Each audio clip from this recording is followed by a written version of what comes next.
as a sophomore, how big of a leap can he make playing with an inexperienced quarterback? How do you see him jumping from his freshman season to this year? Yeah, he says he's stronger.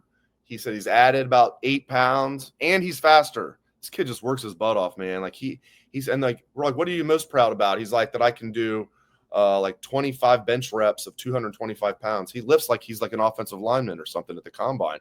So I don't know. I mean, you feel like you get the feeling watching him last year. It's like, can he really get much better? Can he just sustain this? Because he wouldn't have been the first time we've seen a true freshman come to Ohio State and have a great true freshman year. Maybe not. Like Andy Katzenmoyer, don't tell him I said this because he would just kill me with if he flicked me probably. But Andy Katzenmoyer came in like gangbusters, and Andy Katzenmoyer was still very good as a sophomore and a junior. Did he improve that much though? And we've seen that. There's other examples you can talk about. So it's not a foregone conclusion. It's not everything's linear, I guess is my point. With Jeremiah Smith, man, it's going to be hard to imagine him not being at least a little better when he's telling you, yeah, I've added about 8 pounds, 10 pounds. I'm stronger. And I'm faster, and he's got this year of experience under his belt. But like you said, redshirt freshman quarterback, not fifth-year senior.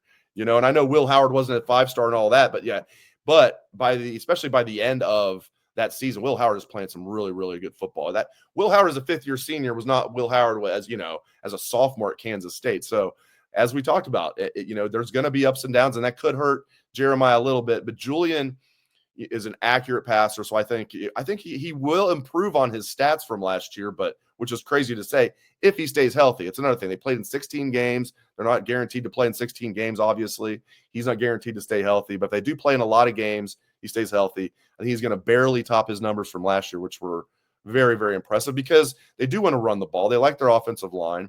There's more shuffling on the offensive line than I expected, but they like their offensive line. But you got to get the ball to Carnell Tate as well, and Brandon Ennis and Max Clare. So, I mean, it almost was like with Marvin. And you made a great point, Justin. That it was like 2-3 years ago. Like, is Marvin Harrison Jr. the best receiver to ever come through here? And then he leaves, number 6 overall pick of the draft, or number 4, whatever he was, and then boom, Jeremiah comes in. We're like, he's the best one to ever come through here. Chris Carter's like, don't forget about me, guys. We're not Chris, but man, I think he will be better. But as far as his stats, I think they'll be a little bit better. Yeah.